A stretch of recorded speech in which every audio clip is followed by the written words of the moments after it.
Good morning. My name is Daryl Laws with Appalachian State University's Center for Academic Excellence. Thank you so much for participating in Appalachian's 2018 Free Learning Conference. I'll be the technical support for this presentation. So if you have any technical issues, please call me at 828-262-4894. That number again, 828-262-4894. Or visit the Zoom support room, which can be found at the top of the Free Learning Conference schedule. And for first-time Zoom users, you can scroll to the bottom of the Zoom screen and icons will appear. Select the chat icon and feel free to send me a message. Also, at the end of this presentation, the chat function will be used for Q&A.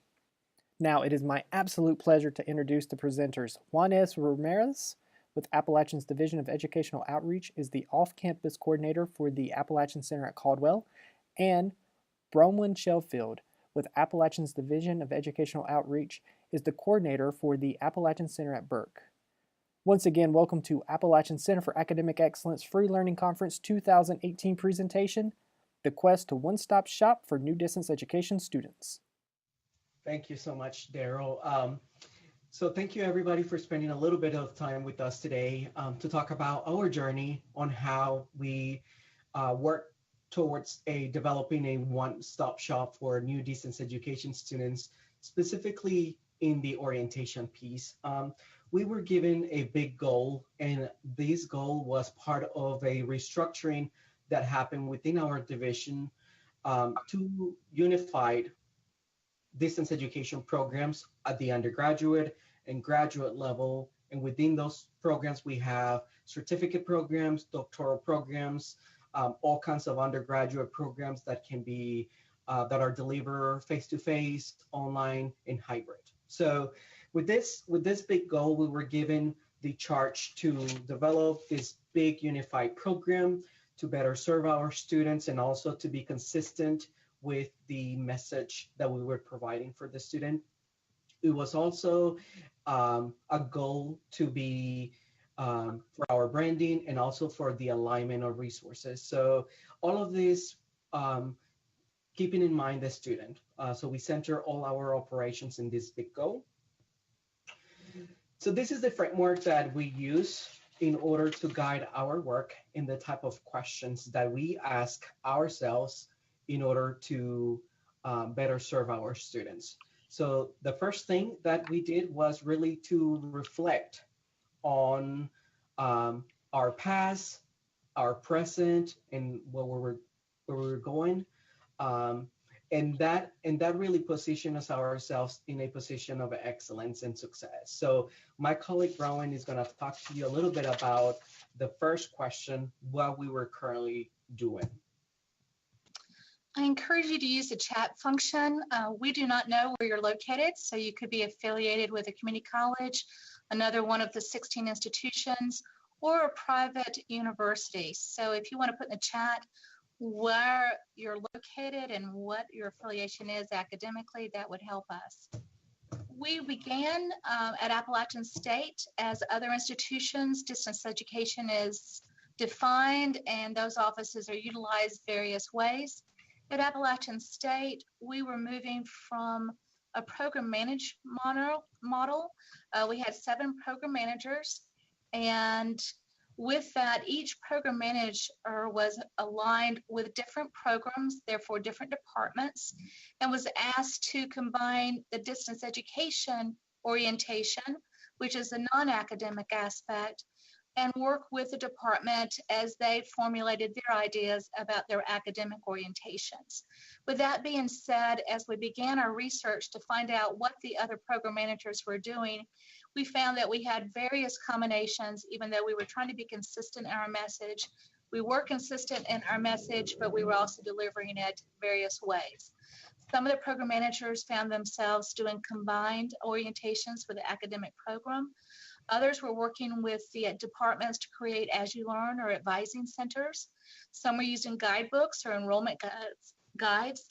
Others were using emails and PDFs, sending those out. Others had welcome letters. And then there was various mixed approaches that they were utilizing for us to come up with what did we see as the distance education's role in delivering a non-academic orientation or covering the parts we needed to cover for getting students started. As you'll see in this slide, PowerPoints, checklists, the list goes on and on. We were a little bit overwhelmed with how different we were managing our different programs, and yet how alike we were in trying to get our message out.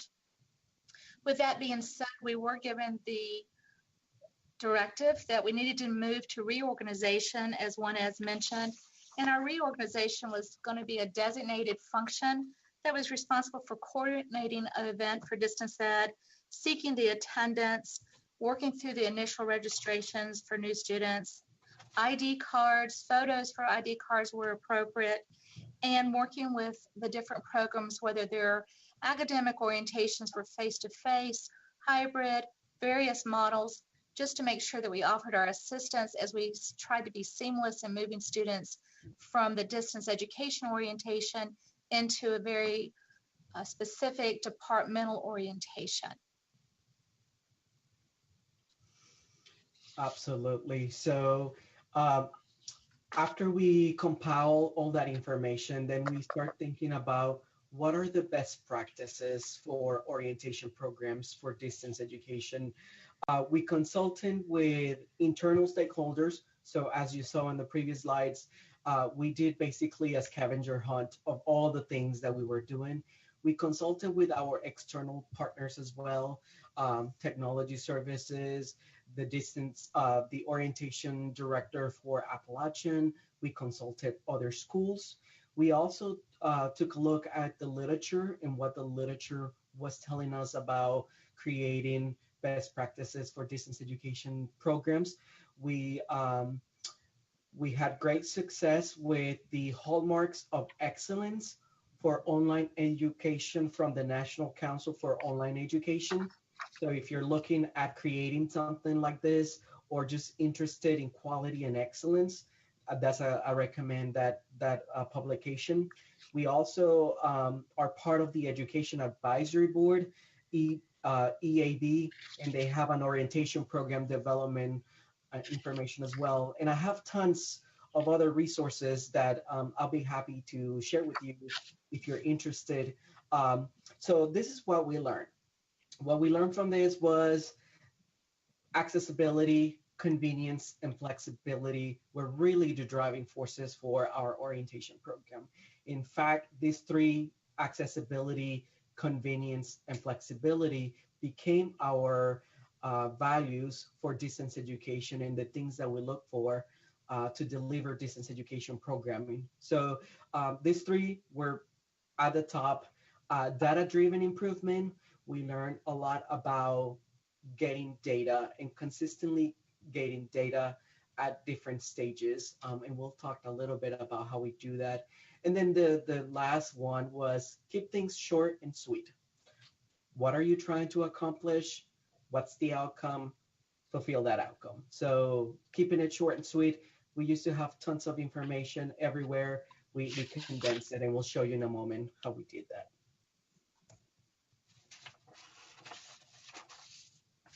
What students must know and new student experience was our next aspect as we move through our process. And we collected quite a few information, as the next slide will show. First, we developed a task force. This was an internal task force using administrators and some of our other colleagues that were program managers. We were asked to develop and implement a time frame. So we did set up and start working through our process to decide what we needed to cover, when we needed to cover it, and when we needed to deliver a product. So we engaged an advisory board that added faculty members and some students to the mix to give us feedback about what everyone felt was the most pressing aspects to cover in an orientation and kind of the format we were going to follow. If you look at the right-hand side, we're talking about our learning objectives, and we did come down to 3 themes. We decided getting started, which covered quite a bit of the initial aspects of being a mountaineer, getting your email set up, using AppleNet effectively, talking about some of our online resources, then registering for your classes and how to drop ad with that, basics about getting your textbooks, those aspects, and financial aid, of course, was asked, and other support functions. Then we went into definitely support services, which our library does a wonderful job at App State with designated librarians and services that do reach out from the other 16 public institutions in North Carolina. So we wanted to highlight that, as well as our writing center and some other online tutorials such as smart thinking. So we made that one theme. And then we were looking finally at the expectations. Of course, we're talking about integrity and expectations to be a successful student at Appalachian and to meet the requirements that we're anticipating for them to participate in their classes and move forward with that process. The only thing I wanted to add, that this is the implementation timeline for the content only. We had a bigger implementation timeline for the whole project, but for the content, this is really what we follow. So this brings us to, now we have all this information, and what do we do with all of this? And so we started compiling all this information utilizing our As You Learn, which is our Moodle system here at Appalachian. And it was a great way for us to become a gatekeeper of all this information that we were collecting. We came with themes, and as you can see, 1, 2, 3, 4, 5, we came out with themes, and then we added all the information in there. We were hoping that this would be the platform that we would use at that time. However, we needed additional expertise, and we wanted to keep the students really engaged. So for that reason, we only compiled the information here, and we have it in case we want to implement it at a later time. But we did try many, many things. And we tried Zoom. So basically what we're doing now, and we did mandatory orientation sessions with students. We have multiple. We tried OpenQuack, which is our 3D virtual world. We tried telephone conference, and making sure that the students have access to a phone. And then we also have face-to-face sessions that we also tried it. We basically follow the same agenda, the same program, or the same agenda and the same basics. And then we gather the feedback, what the students had to say about the orientation, and what did we learn from that, and did we meet the specific outcomes that we set for to do. So we tried many, many things, as you can see here. And I think that's something that is important during that process, is that you pilot many, many things and see what works the best. Along the same time that our division was undergoing some changes or reorganization, we were also trying to update and reorganize with the assistance of a outside source to do our website. And you'll see the front page is definitely set toward prospective students. We thought we needed to have a different look and feel for perspectives. And then we wanted to move to current students having additional information. So you see in the top right, the current student tab. And then we divided, using the information we had gained from our other resources and feedback, we decided to put in these tabs. The new students tab is actually the web-based orientation. The academic program tab relates back to the departmental information to give them more information about the courses that are delivered in that program, as well as their contacts for advising and their academic program coordinator. Student resources, we definitely decided to upgrade this a little bit. So we have added different resources, not only just the library and the writing center and some online tutoring, but some wellness and balance and other things that other people on our university were contributing, such as career development and podcast from other offices. We wanted to have site information, which was important to some of our programs that are still meeting face-to-face, and as well as some that are hybrid. Then the contact information includes the academic program coordinators, as well as the staff and distance education for them to be able to reach out to us. We wanted to incorporate things that we knew that the current students needed, but the prospective students were just not ready for at the time frame. So this is what we came up with. Absolutely. Thank you, Bronwen.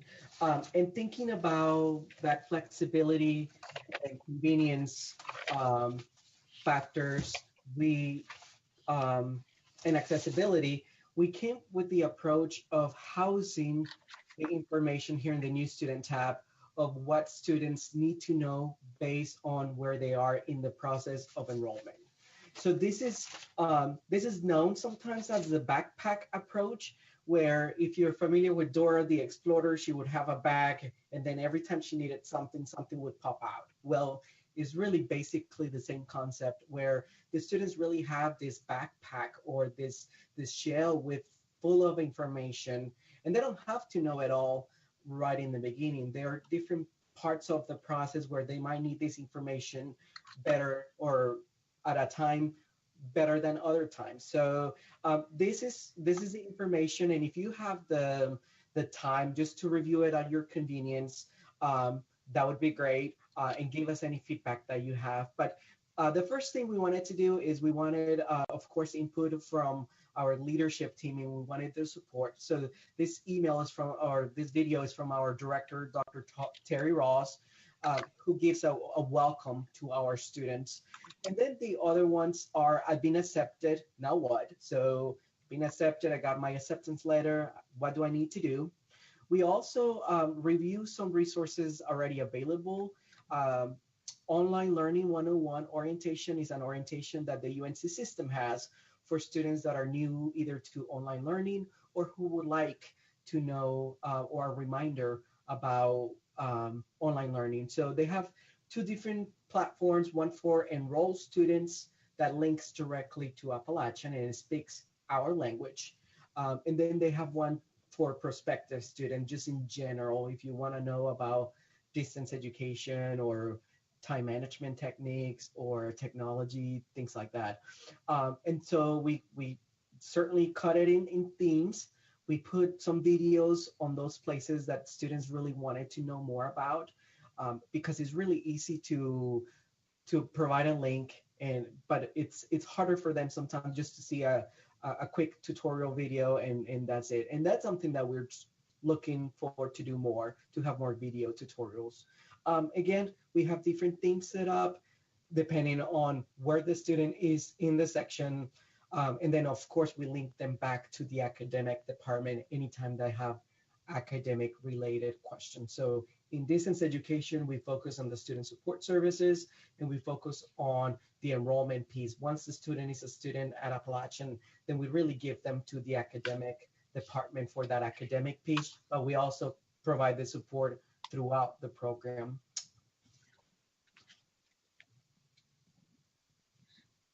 The pieces that we added were the Zoom or web conferencing topic meetings or sessions for the new students. We started out delivering 12 sessions. Those 12 sessions were more generic in content, and we were trying to cover everything that was in this web-based orientation. We learned through practice and our feedback from faculty and students and other professionals in our office that we might need to go to very topic-specific sessions, and we've done that. As you'll see, there's a technology and online tools session that deals with using As You Learn or Moodle, and it covers AppleNet and Google, and it covers other aspects such as IT support, accessing electronically the library, although the library is also covered in resources. But we cover the electronic aspects or the technology aspects that are related to them being a student, since so many programs are delivered 100% online. Then we use our partners. So we have one that's the Library Research and Resources that is held by colleague Kelly McAllister. And then we go back to registration, some of the basics about getting started, as a lot of these are new admits, so we're making sure they can register and have been advised appropriately, and covering aspects such as getting their textbooks, other resources that they need to know that are available to them. Unlocking Success covers the student resources that is on that page that we showed you, but it also covers anything else they ask us about during that session, such as maybe as the Office of Disability Services, we just refer back to where that's located on the web-based orientation. And then closer to the time, we're repeating to make sure everyone is registered and they're ready to go, so they're feeling comfortable about their programs and receive the information they need from Appalachian in order to be successful and to feel comfortable starting the first day of classes. We try to have enough of these sessions every semester. That way, if the student is starting in the fall, they have this information. If they're starting the spring, if they're starting the summer, because we do have different programs that start all the time. The way that we usually do these sessions is we have at least two people, one who is usually the lead presenter or the facilitator of the conversations, but really the session is really led by the students. The students are the ones asking what questions they have. What I love about this, having selected the topics, is that everyone has a script, something to go by. If we're doing an online orientation, we already have the script here of all the things that we should be covering. If the student is doing a face-to-face, the same information is being covered. So it really helps us to really convey the same message. And also they enjoy it because it's that personalized touch. They enjoy the interaction and creating that sense of community for distance learners, and just using another learning style to make sure we're making our message get across to them. Absolutely. So now, how do you guys share this information? Well, we created a communication plan from the orientation team, specifically for students.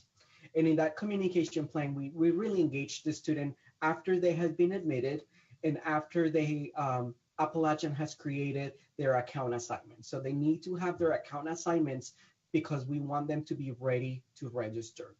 We provide them a welcome email from the orientation team. We provide them an introduction to the resources from that page that you saw. We do talk to them about the sessions, and we remind them about the sessions. They are optional. So if they are caught up on a specific topic or things like that, that's the session that they can attend. And then towards the end, once the student is getting ready to enroll, we provide a summary of the outcomes of the things that we wanted them to know about. And then we introduce the next team, which is the student services team, and also the current student advising team. So we provide that. We welcome them to the first day of class, of course. And then as part of our responsibility, we're responsible for delivering of the ID cards. We have letters and things that go out with that ID card, explaining the benefits of having that ID card. And then for off-campus locations, we actually go to those orientations and take the pictures. And then the final component to this is feedback. So every semester, we ask the students to give us feedback on how did it go? What information would you like to have that you didn't have? And we utilize this in our team as we're thinking about being better. We also have a communication plan specifically for faculty. In fact, we created a position within the orientation team that is a faculty support for orientation purposes.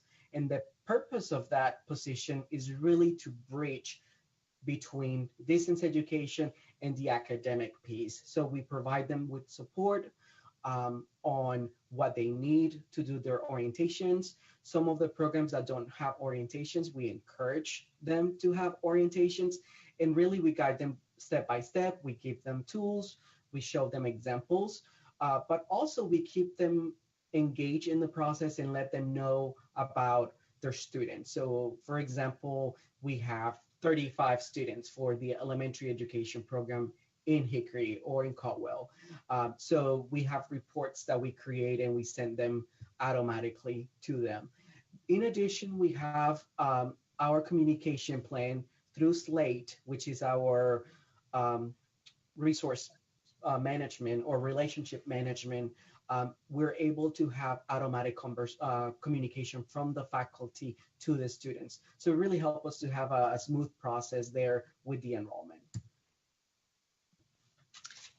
How do we seek out excellent? So as we are trying to improve, one of the things we do is there's always a reflection meeting after each semester, and we go over what went well, what were our challenges, and what are our improvements. For aspects for this last one that we discussed, we were talking about how the calls have decreased.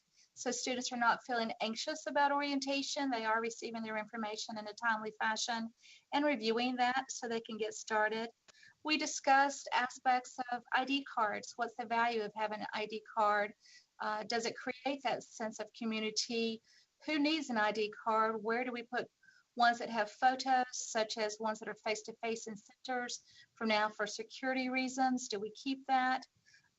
So that was a major discussion, and we sent out information to our colleagues to find out what they thought about that next step. We always survey our students. We find out what they thought was helpful, what aspects did they not find as they were going through the web-based orientation. And we also used the feedback from other colleagues to add aspects such as, do we need additional tutorials on our web-based orientation? We added some information that we received from general administration, such as the online learning 101 orientation that is a course that students can go through with a module when they want more information about how does an online course really look and feel. We always check the analytics. What do people check? What do they click? What do they go back to? How long do they stay on a certain link? So that we can adjust our web-based orientation to reflect the needs of the students and create, again, that sense of community for them and provide information on a need-to-know basis, something they can go back to and refer to throughout their time as a mountaineer. Absolutely. Thank you, Bronwen. So, of course, all these happen, and what challenges did we have? And I think what we were presented with a big challenge, which was to provide a unified program. And because the way we were set up, we had different expectations from different people. And really, everybody wanted the best for the student. We just thought about it differently. So one of the challenges for us was really about expectations from the student. So students are used to know people telling them, you have to come to this orientation on July 20 at 11 o'clock. And when we're giving them the option to go on their own pace, it creates a different mindset. One of the challenges also was about outcomes. What outcomes are we trying to accomplish, and why? And that changed throughout the process as we were working on maybe the development or the implementation. So it really changed. At another challenge, which I think it's a real challenge that sometimes we don't have control of, is institutional changes. So Appalachian was moving into a new relationship management system. We had the graduate school using one, undergraduate using another one. And so it really put us in this position where, okay, what do we use and how do we use it? My colleague Bronwen mentioned we were in the middle of thinking of a new website.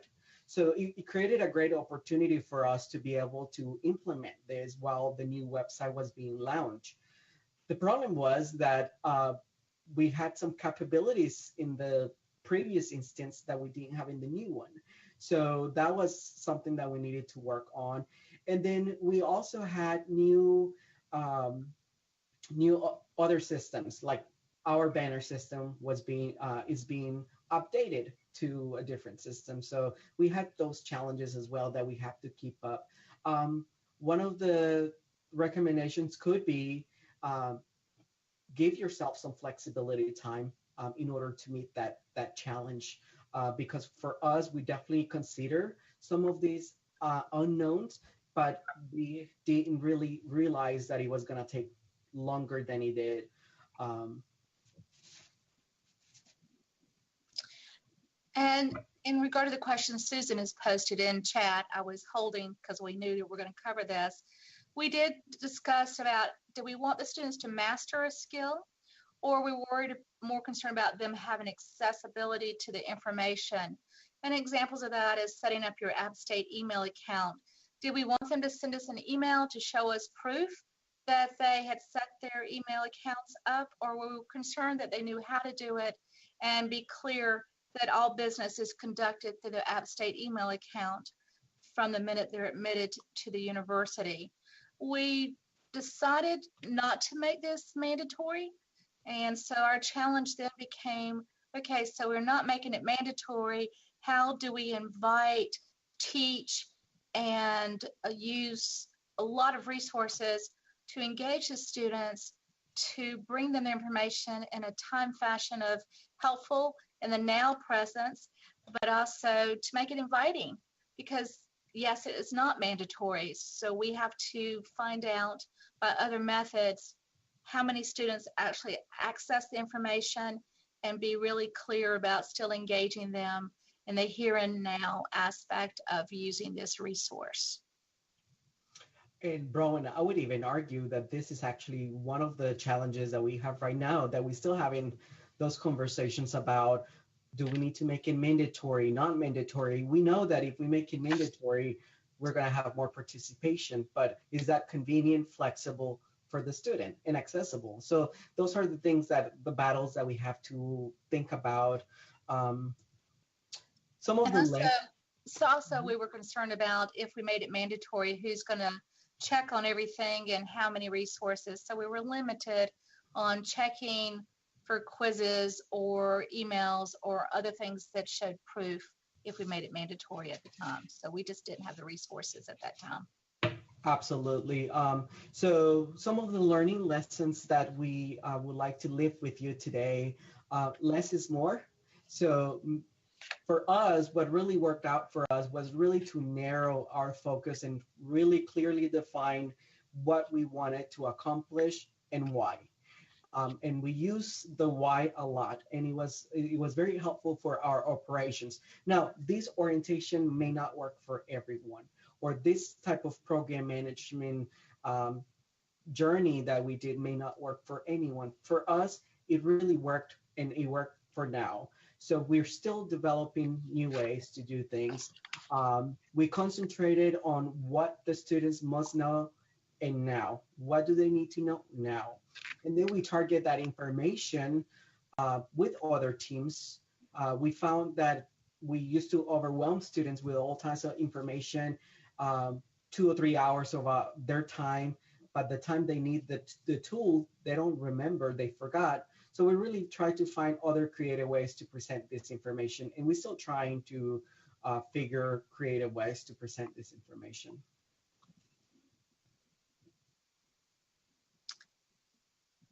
And the key players changed as we developed the orientation.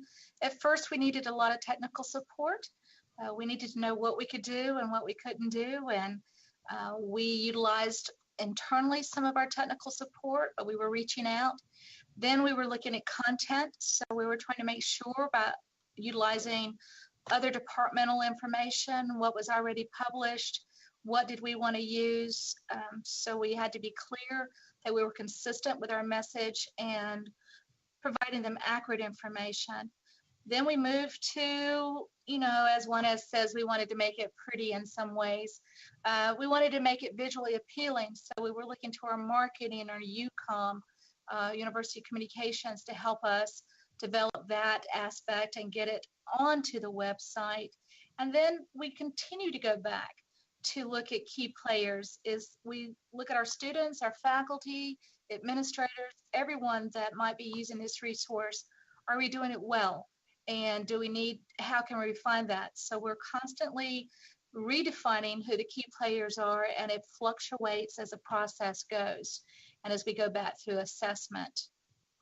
And as JuanEs says, it's a process. It takes time.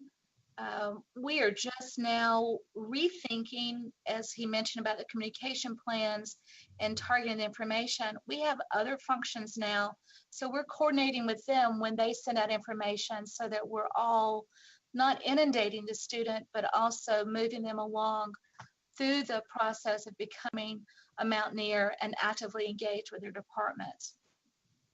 Absolutely. And I would even add that celebrating as you go along those small uh, victories, it is important for my team. It was very important to celebrate as we were able to clear the content for each particular session. That was a lot of work. It took a lot of different time, a lot of meetings, a lot of people's resources and time. So we're happy to celebrate as we go along. It is not a final product because we're learning as we go along. So that really concludes our formal presentations, but we're really interested in engaging with you all in conversations and questions, comments, ideas. Um, our contact information is in the bottom of the screen as well. So we'll be happy to engage with you. I serve as the orientation lead, and my colleague Bronwen Sheffield, she serves as a faculty support for orientation. So we both have that lens in which we could provide you some information. And Susan asked about OpenQuack. I didn't type it in just yet, but OpenQuack is used by our College of Education. That is similar to Second Life. Anything that you've seen, Second Life has been improved, and maybe Daryl can speak to some new virtual worlds and software that's used. But OpenQuack was developed specifically by our College of Education and given that title, and it's being used, but not quite as much. We really like Zoom, so a lot of people have gone to using Zoom web conferencing, but it leads some great capabilities when you have a virtual 3D world. Daryl, would it be possible to unmute people so that they can ask those questions if they want to? Oh, absolutely. I'm going to unmute everyone right now. And he could be Johnny. Fantastic. Thank you so much. So let's see what type of questions people have. One question one is they're asking about the ID cards. How difficult is it for us to do the ID cards? Yeah, that's a conversation that we are currently having. We decided this year for starting fall 18 that all of our off-campus programs are going to have mandatory IDs with their lanyard, and they have to wear it because of security and safety reasons in our off-campus centers. So that's something that we did make mandatory, and also because the majority of the off-campus programs that we have do have like a student teaching experience, or for our social work, they have that clinical component to it. So the majority of our campus, yeah, so they have that piece that is mandatory for them to have their ID. So programs mandatory.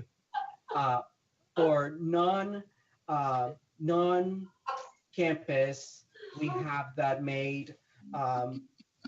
We still send that information to them, but it's not mandatory. I mean, if they're online, of course, we won't be able to. I'm listening to a webinar, so but go ahead. There's a sign on the door of 257. It is a process, and we do have an assistant that works with us to several of them. One that works to get the photographs taken at the centers or different locations, and then gets that information to what we call the Apple card, and then gets those mailed to the students. So it is a process that has to be incorporated.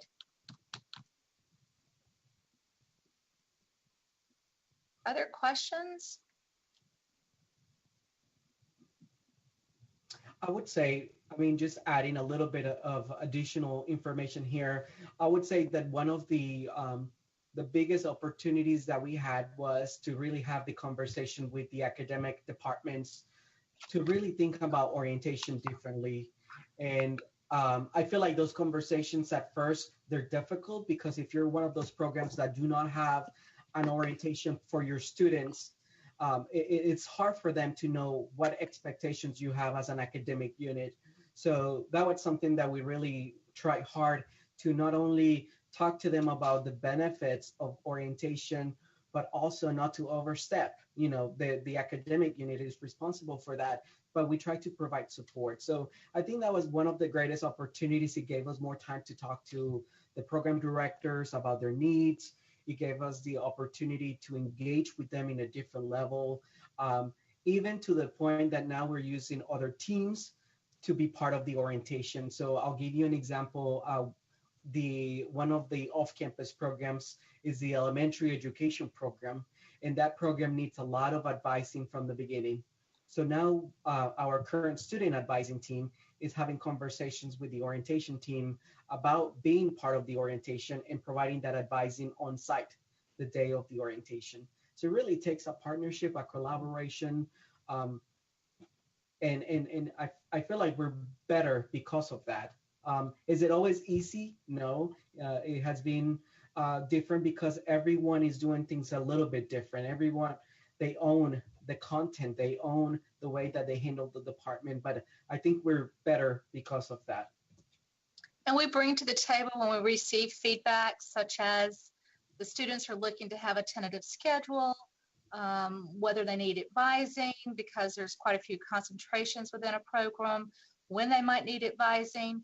So we're walking that with our departments, walking through that and making suggestions. So now it's really a conversation that we're having so that they can be successful and get their information out so their students can start their courses in a timely fashion and not be dealing with some student services aspects that can be handled prior to. And we do a lot of the logistics about getting a classroom for a face-to-face orientation, participating. So if they want a distance education representative, one of us will be available depending on what they ask.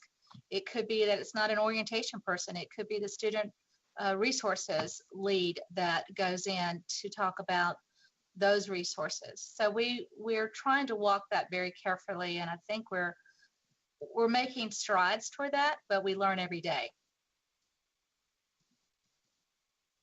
Are there projects you're working on that you felt that this session might be of interest? You want to put those in chat or share?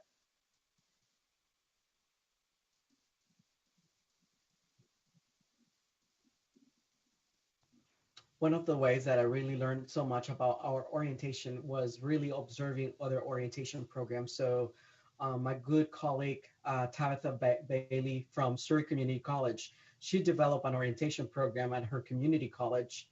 And I was, I had the privilege of being part of that. So that was really helpful for me to see in action and learn from that. So if you ever had the opportunity or want to join one of our sessions, just let us know. We'll be happy to accommodate you.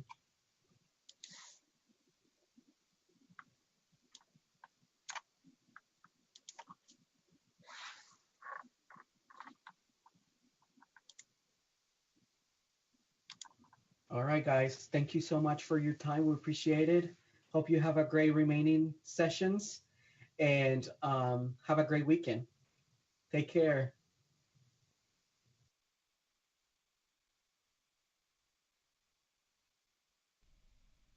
That was great, guys. Thank you so much. Thank you, Daryl. Appreciate your Oh, support. absolutely. Thanks, Absolutely. Daryl. Absolutely. I hope you guys have a great weekend. You too. You too. Thank you. Juanez, I'm just hanging in until the rest leave the meeting. All right. In case someone needs to talk, sure.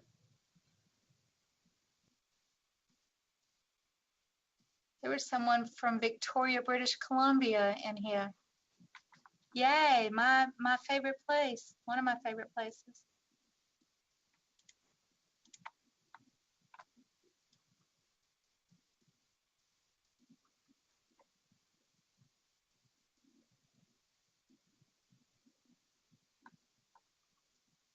We have a few more in here. Does anyone else have questions that they'd like us to address before you leave?